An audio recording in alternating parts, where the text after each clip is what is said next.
Big boss Malayalam season 4-ന് ശേഷം വീണ്ടും ഇതാ ആദ്യ ആഴ്ചയിൽ തന്നെ ഒരു പുറത്താവൽ സംഭവിച്ചിരിക്കുന്നു. അതും ഫൈനലിൽ എത്താൻ സാധ്യതയുണ്ടെന്ന് പലരും പ്രഡിക്റ്റ് ചെയ്തൊരു മത്സരാർത്ഥി. ബിഗ് ബോസ് മലയാളം സീസൺ 6-ലെ ആദ്യ എവിക്ഷനിലൂടെ രതീഷ് കുമാർ വീടിന് പുറത്തേക്ക് പോയിരിക്കുകയാണ്. ആദ്യ ആഴ്ചയിൽ വീട്ടിൽ ഏറ്റവും നിറഞ്ഞു നിന്ന മത്സരാർത്ഥി, ഫൈനൽ വരെ എത്താൻ സാധ്യതയുണ്ടെന്ന് പലരും പറഞ്ഞിരുന്ന മത്സരാർത്ഥി, വീടിനകത്തും പുറത്തും ഏറ്റവും വേഗത്തിൽ തന്റെ പേര് എസ്റ്റാബ്ലിഷ് ചെയ്ത മത്സരാർത്ഥി. എവിടെയാണ് രതീഷ് കുമാറിന് പിഴച്ചത്? ഒരു രജിത് കുമാർ ട്രാക്ക് പിടിക്കാനായിരുന്നു തുടക്കം മുതലേ രതീഷിന്റെ ശ്രമം.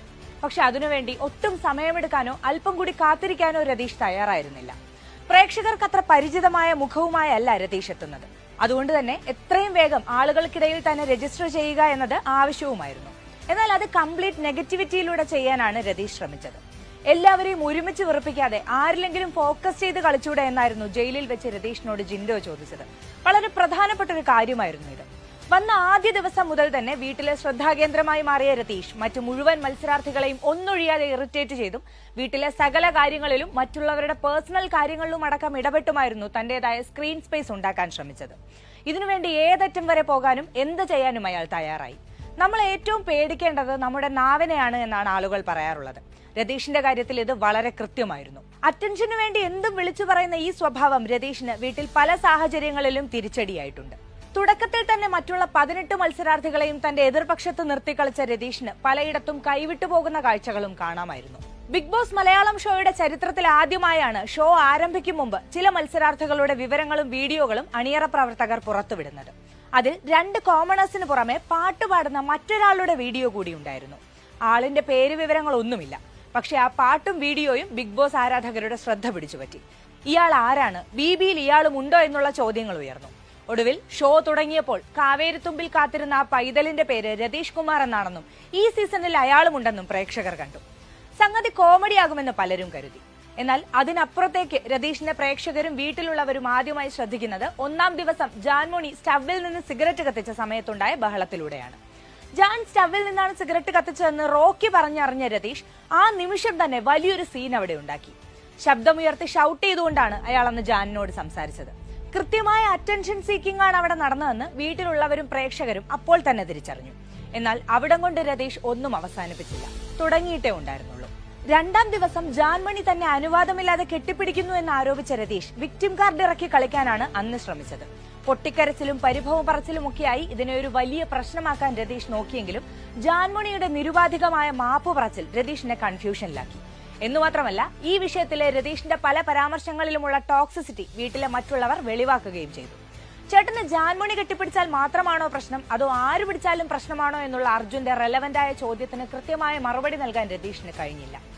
ജാൻ തന്നോട് പെരുമാറുന്ന രീതിയാണ് പ്രശ്നമെന്നെല്ലാം സ്ഥാപിക്കാൻ ശ്രമിച്ചെങ്കിലും കാര്യങ്ങൾ കൈവിട്ടുപോകാൻ സാധ്യതയുണ്ടെന്ന് മനസ്സിലാക്കിയ രതീഷ് വേഗത്തിൽ ഒത്തുതീർപ്പിലെത്തുകയായിരുന്നു.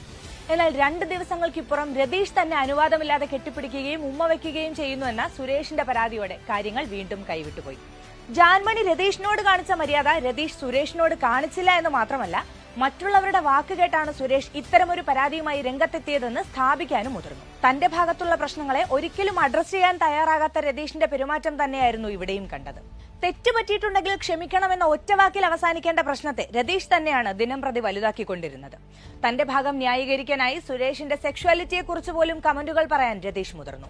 സുരേഷ് ഒരു ആണാണെന്ന് കരുതിയാണ് താൻ കെട്ടിപ്പിടിച്ചതെന്നും പക്ഷെ അയാളുടെ ഉള്ളിൽ ഒരു പെണ്ണുണ്ടെന്നും തന്നെ പ്രലോഭിപ്പിക്കാൻ സുരേഷ് ശ്രമിച്ചെന്നുമെല്ലാം പറഞ്ഞ രതീഷ് വീണ്ടും പ്രശ്നങ്ങൾ വിളിച്ചു വരുത്തി. ഈ സംഭവത്തോടെ വീട്ടിൽ അയാൾക്കുണ്ടായിരുന്ന നെഗറ്റീവ് ഇമേജ് ഇരട്ടിയായി. രതീഷ് നേരിട്ട് ഏറ്റുമുട്ടിയ ജാൻമണി, സുരേഷ് എന്നീ 2 മത്സരാർത്ഥികളും വീട്ടിൽ മറ്റാരുമായും പ്രശ്നങ്ങൾ ഉണ്ടാക്കാത്തവരാണ് എന്നത് വളരെ പ്രധാനപ്പെട്ട കാര്യമാണ്. പൊതുവെ സ്വീറ്റായി പെരുമാറുന്ന ഇവരോടാണ് രതീഷ് മോശമായി പെരുമാറിയത് എന്നത് അയാളുടെ പ്ലാനുകൾക്ക് വലിയ മങ്ങലേൽപ്പിച്ചു. സുരേഷുമായി ഉണ്ടായിരുന്ന പ്രശ്നം രമ്യമായി പരിഹരിക്കാൻ മുൻകൈ എടുക്കാതെ ന്യായീകരിച്ച് വഷളാക്കിയതും തിരിച്ചടിയായി. ഇവർക്ക് പകരം രതീഷ് കുറച്ചുകൂടി സ്ട്രോങ് ആയ മറ്റേതെങ്കിലും മത്സരാർത്ഥിയെ ഫോക്കസ് ചെയ്തിരുന്നെങ്കിൽ ഒരുപക്ഷെ ഇതാവില്ലായിരുന്നു റിസൾട്ട്. പഠിച്ചു വന്ന കാര്യങ്ങൾ എത്രയും വേഗം ചെയ്തു തീർക്കണമെന്ന വാശി പോലെയായിരുന്നു രതീഷിന്റെ പല പെരുമാറ്റങ്ങളും. കണ്ണടച്ചു തുറക്കുന്ന വേഗത്തിലാണ് അയാൾ ഓരോ പുതിയ പ്രശ്നങ്ങൾ ഉണ്ടാക്കാൻ ശ്രമിച്ചുകൊണ്ടിരുന്നത്. ഇത് രതീഷിന്റെ ഗെയിമിലെ ഡ്രാമ കൂടുതൽ വെളിവാക്കിക്കൊണ്ടിരുന്നു. ആദ്യ ആഴ്ചയിൽ തന്നെ അതിനാടകീയമായ പെരുമാറ്റങ്ങൾ തുടരെ വന്നത് കണ്ടിരിക്കുന്നവർക്കും അനോയിങ് ആയി മാറി. ഇതുകൊണ്ട് തന്നെ രതീഷിന്റെ വീട്ടിലെ മറ്റുള്ളവർ ഒറ്റപ്പെടുത്തിയപ്പോൾ പോലും രതീഷിന്റെ ഭാഗത്തു നിൽക്കാൻ പ്രേക്ഷകരിൽ ഭൂരിഭാഗത്തിനും തോന്നിയില്ല. വീടിനുള്ളിലുള്ളവരെ എത്ര വെറുപ്പിച്ചാലും സാരമില്ല, പുറത്ത് പ്രേക്ഷകരുടെ ഇഷ്ടം മാത്രം നേടിയാൽ മതി എന്നതായിരുന്നു രതീഷിന്റെ കണക്കുകൂട്ടൽ. പക്ഷേ 1-ാം ദിവസം മുതൽ രതീഷ് ചെയ്തു കൂട്ടിയ കാര്യങ്ങൾ വീട്ടിലുള്ളവരെ പോലെ പ്രേക്ഷകർക്കും മടുപ്പുണ്ടാക്കി എന്ന് വേണം കരുതാൻ. ഏത് കളിയിലും ആത്മാഭിമാനവും മറ്റുള്ളവരോടുള്ള ബഹുമാനവും കൈവിടാതിരിക്കേണ്ടത് പ്രധാനമാണ്. ഇത് രണ്ടും കൈവിട്ടുകൊണ്ടാണ് രതീഷ് ഗെയിമിലുടനീളം കളിച്ചിരുന്നത്. മുൻ സീസണുകളിലേതുപോലെ താൻ ചെയ്യുന്ന കാര്യങ്ങളും പ്രേക്ഷകർ ഹീറോയിസമായി കണക്കാക്കുമെന്ന ധാരണയാകാം ഇതിനു പിന്നിൽ. രതീഷിന്റെ പുറത്താകൽ മുന്നോട്ടുള്ള ഗെയിമിനെ വലിയ അളവിൽ ബാധിക്കുമെന്ന കാര്യത്തിൽ ഒരു സംശയവുമില്ല. കാരണം സിജോ, ശ്രീരേഖ തുടങ്ങി പല മത്സരാർത്ഥികളും രതീഷിനെ ഫോക്കസ് ചെയ്തായിരുന്നു തങ്ങളുടെ ഗെയിം പ്ലാൻ ചെയ്തിരുന്നതും കളിച്ചിരുന്നതും. ഇവരുടെ എല്ലാം ഗെയിമുകൾ ഈ എവിക്ഷനോടെ മാറാൻ പോവുകയാണ്. രതീഷുമായി പ്രശ്നമുണ്ടാക്കുക, ഈ പ്രശ്നത്തിൽ ഇടപെടുക, ഇത് പരിഹരിക്കുക, ഇത് മാത്രമായിരുന്നു വീട്ടിലെ മറ്റ് 18 പേരും ഒരാഴ്ചയായി ചെയ്തുകൊണ്ടിരുന്നത്. അതിനപ്പുറമുള്ള കാര്യങ്ങളിലോ വിഷയങ്ങളിലോ പലർക്കും ഇടപെടാൻ പോലുമായിട്ടില്ല. അതുകൊണ്ട് തന്നെ രതീഷ് ഔട്ടായത് മുഴുവൻ മത്സരാർത്ഥികളെയും ഏതെങ്കിലും തരത്തിൽ ബാധിക്കും എന്നുറപ്പാണ്. മുന്നോട്ടുള്ള കളി രതീഷുമായി ചേർന്ന് പ്ലാൻ ചെയ്തിരുന്ന ജിൻഡോ മുതൽ രതീഷിനെതിരെ മാത്രം സംസാരിച്ചിരുന്ന സിജോ വരെ എല്ലാവരും ഇനി കടക്കാൻ പോകുന്നത് പുതിയൊരു ഫേസിലേക്കായിരിക്കും. സത്യത്തിൽ ബാക്കിയുള്ളവരുടെ കളികൾ ഇനിയാണ് കാണാൻ പോകുന്നത് എന്ന് പറഞ്ഞാലും അതിശയമില്ല. താനാണ് വീട്ടിലെ ഹീറോ എന്നും വില്ലൻ എന്നുമെല്ലാം സ്വയം അവകാശപ്പെട്ടിരുന്ന രതീഷ് ഒരാഴ്ച മാത്രം പിന്നിടുമ്പോൾ ബിഗ് ബോസ് മലയാളം സീസൺ 6-ൽ നിന്ന് പടിയിറങ്ങുകയാണ്. ആളുകളെ ഇറിറ്റേറ്റ് ചെയ്തും ഡിസ്റെസ്പെക്ട്ഫുള്ളായും ടോക്സിക്കായും പെരുമാറിയും ഒക്കെ ഉണ്ടാക്കുന്ന അറ്റൻഷന് ആയുസ് കുറവാണെന്ന പാഠമാണ് രതീഷ് ഇപ്പോഴുള്ള BB മത്സരാർത്ഥികൾക്കും ഇനി വരുന്ന BB മത്സരാർത്ഥികൾക്കും നൽകുന്നത്. അതെ, ബിഗ് ബോസ് കളി ശരിക്കും മാറ്റിപ്പിടിച്ചിരിക്കുകയാണ്.